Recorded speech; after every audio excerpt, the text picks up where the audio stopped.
Hey, how's it going guys, Kris here with another in-depth Battlefield 5 weapon guide for you today. And in this one we're going to be taking a good look at the Commando Carbine, an aggressive bolt-action medic gun that's got its very own built-in suppressor.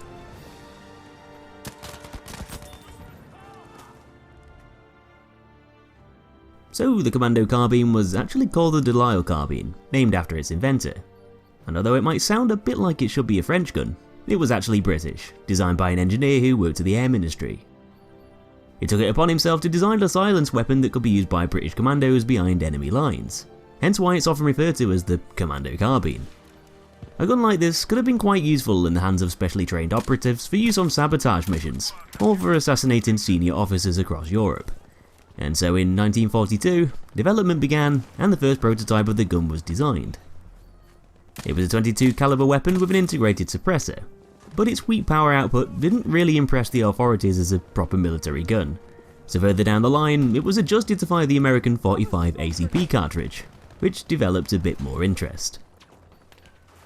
The Commando Carbine's design basically consisted of a shortened converted Lee Enfield SMLE rifle, with an adjusted Tommy gun's barrel, along with using modified M1911 magazines, so it was a bit of a mismatch of a few different guns.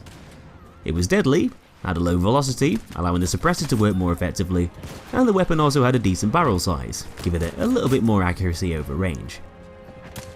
An initial batch of 17 handmade models were put together and tested in 1943, and pretty much immediately went into combat with the British Commandos. The Commando Carbine worked extremely well as a silence weapon, making barely any audible sound when firing, and because the bolt had to be cycled to chamber the next round, this cycling of the bolt was actually louder than the shot itself, potentially being more of a giveaway to a nearby enemy. Although up to 600 copies were initially ordered for combat use, because the Allies were gaining back lots of territory in 1944, production of the carbines didn't seem like a big priority at the time, with the need for commando operations declining. So only about 130 of these copies were actually made in the end, many of which ended up in the Pacific Theatre, where they could be much more useful in the dense jungles.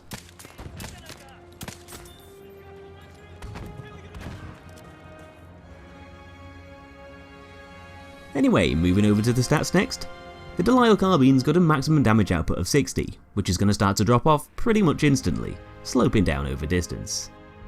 It can retain a higher damage within close to mid ranges fairly well, but from 50 meters onwards, damage will start to decline a bit more rapidly up to 75 meters, where it will once again start to drop a bit more gradually, eventually leveling out at its minimum damage of 30 at 100 meters. So in layman's terms, you're going to be able to take down another player in just 2 shots up to 50 meters, but it can take another one if they're further than this up to 75 meters, and then 4 bullets beyond here, making it pretty deadly within close to mid ranges, but far less so against anyone in the distance. That poor damage over range will often equate to you having to land more than 1 headshot to secure a kill if your target's beyond 27 meters. So you're going to be hugely outclassed by a lot of the other weapons in the game designed for long range use and sniping. So it's probably not the best idea to challenge a recon player on the other side of the map if they happen to be aiming in your direction. Other bolt action medic guns like the Tromboncino and Jungle Carbine can retain a higher damage output over range, allowing them to kill in less shots, and generally be more effective for taking on players a bit further away. Though the Commando Carbine does have a slightly higher maximum damage than those, so this technically makes it a tiny bit deadlier within CQC. Combined with the fact that the Commando's also got a pretty fast bolt action fire rate of 97 RPM, which can be sped up even more with the machine bolt specialization, this also gives it even more usability within shorter sightlines, by speeding up its kill times over the others. Definitely a good thing if you prefer to play closer to the action.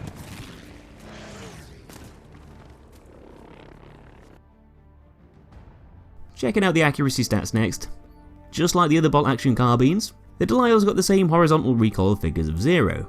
Basically meaning it's not going to jolt from side to side as you open fire, allowing the gun to be quite accurate. But with a vertical recoil value of 1.5, this will cause your line of fire to bounce upwards after every shot, which is pretty normal for these kind of weapons. Though the Commando Carbine's vertical figure is actually on the lower side, being less than both the M28 and the Jungle Carbine. So this gives it a little bit more stability when shooting quickly, and generally makes it easier to stay on target when firing follow-up shots, something that's going to go quite well with the gun's snippy rate of fire. Something that probably won't be music to your ears, however, is the fact that the Commando Carbine's got a really rubbish bullet speed, having the muzzle velocity of just 350 meters per second, which isn't very good at all.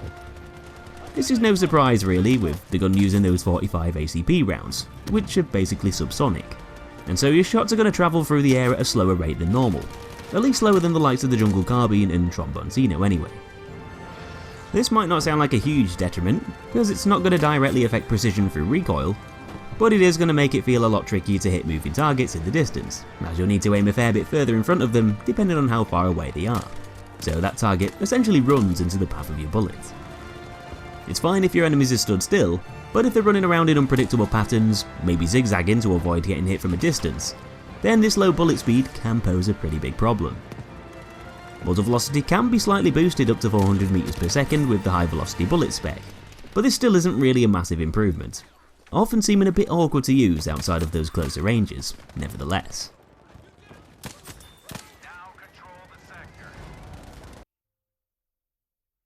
So just how reliable is the Commando Carbine? Well, it's actually not that bad at all, having the base ammo capacity of 7 rounds, with an extra bullet in the chamber, giving you a couple more shots than the Tromboncino. In close quarters, this gives it the ability to take down 4 players quite dependably, providing you can land all your shots. And although it doesn't quite hold as much ammo as the Jungle Carbine as standard, with the Commando having access to extended magazines, this capacity can be increased up to 11 rounds, giving you 1 extra shot than the Jungle Carbine, if you've got that specialization applied. Because it'll usually take a few extra bullets to kill over range, having more ammo can sometimes help to make up for this, especially if you take it on somebody unaware of your position. The gun's built-in suppressor is going to hide the directional hit markers on your enemy's screen when they get shot by the Commando Carbine, so this can often give you a bit of extra time to take them down before they realise where you are, slightly compensating for that crappy time to kill over distance. So having more bullets can come in handy in these situations, making the weapon's fire seem a bit more spammable. Taking a look at the reloads, because the Commando Carbine is a box magazine fed weapon, this makes things a bit less complicated, giving it a tactical reload time of 2.47 seconds, and an empty reload time of 3.17, neither of which are particularly bad. It's going to be a lot more straightforward and faster to reload than the Jungle Carbine with its stripper clips, and most of the time it'll be a bit swifter than the M28 too, having slightly quicker tactical reloads. But if that's still not good enough for you, you could always use the quick reload spec to decrease these times even more. And generally speaking, the combination of having a decent ammo capacity and fast reload speeds can help to make the gun feel quite reliable in most situations, allowing it to fit in better with aggressive playstyles.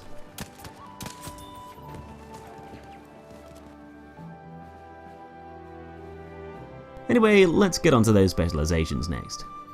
The Commando Carbine's got access to slings and swivels on the top left, and quick aim top right. Because of the gun's bolt action nature, it's usually best to aim down sights whenever you can to achieve a higher accuracy, which is the main reason why I prefer to opt for the quick aim spec most of the time. With the Commando being a fairly passive aggressive gun, it's usually best not to run around and generally be too gung-ho within enemy territory. At the end of the day, it's not an SMG or a particularly rapid killing weapon, so you might want to keep a little bit of distance between you and your target, which is where a faster ADS speed might seem more useful, to get a slight advantage in one-on-one gunfights. The next specializations lower down, you'll find the custom stock and quick reload specs on the left side, lowering spread while moving and aiming, along with speeding up those reload times. On the right side, you'll be able to find high velocity bullets, along with the machine bolt spec, making it slightly easier to use over mid-ranges and allowing you to fire a bit faster. With the reloads already being fairly decent as they are, I like running down the right side, which complements the Commando Carbine's offensive capabilities. This helps to buff one of the worst aspects of the gun by making that bullet speed slightly quicker, and although they're not massive improvements to the stats, they're probably going to be a bit more beneficial than the choices on the left side for most players. Last of all, we've got the enhanced grips on the bottom left, improving hipfire precision, and on the bottom right, extended magazines, bumping that mag capacity up to 11 rounds.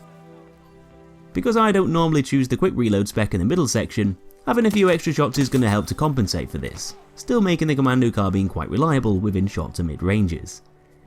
The hipfire option can sometimes be beneficial within CQC, but most of the time I tend to aim down sights to get a more accurate shot, so the enhanced grip spec probably isn't going to seem as useful as the extra bullets, for me personally.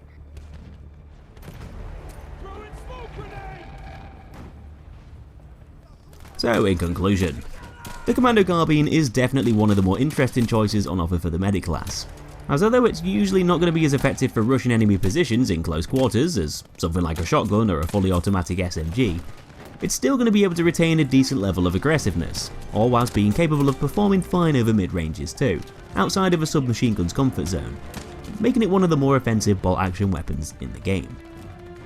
Its fast rate of fire and strong damage output within shorter sightlines can allow the gun to kill quite quickly here, and the fact that it can hold a decent amount of ammo within those detachable box magazines, which can be swapped over in a short amount of time, supports the Commando Carbine's aggressive role even more, allowing it to do what it needs to do closer to all the action. When taking on enemies within those early mid-ranges, it's going to be reliable, deadly, and generally seem quite effective, providing you can land your shots properly. And with the Commando Carbine having some lower than average recoil values, this should go quite nicely with that faster fire rate, making it all the easier to stay on target as you spam your shots out in quick succession. It's not going to matter a hell of a lot if you miss one or two, providing you're not being attacked, as most of the time you should have plenty left in the mag to get the job done. And if you're sneaking around behind enemy lines, the suppressor is going to make it even harder for your enemies to respond, with their directional damage indicators being hidden on screen. But the main problems start arising when you start to engage enemies a bit further away over those later mid-ranges and beyond. And this is all down to the damage dropping off a bit more than normal, meaning you'll have to land more bullets to take down your opponents, lengthening kill times, and giving your enemies a bit more time to fight back. The gun's low muzzle velocity is also going to make it feel harder to use against moving targets too, so more shots are likely to miss, lengthening those kill times even further. And although the Commando Carbine is going to be able to perform better over range than your average SMG, it's definitely not designed to be a counter-sniper weapon, or generally be very effective over long distance, compared to a lot of the other guns in the game. Providing you don't play too close to all the action, but close enough to take advantage of the Commando Carbine's more offensive factors, it can be one of the most effective bolt-action weapons for rushing forwards alongside your teammates. It might not be the easiest thing to use, and it might not pack much of a punch against players far away, but in the right situation, it'll definitely support a competitive playstyle, and keep you going through the fight fine enough. So that's pretty much it for another one, guys. Hope you enjoyed the guide. Give me a like if you did, and subscribe for more content coming up very soon. Thanks for watching, and I'll be seeing you in the next episode.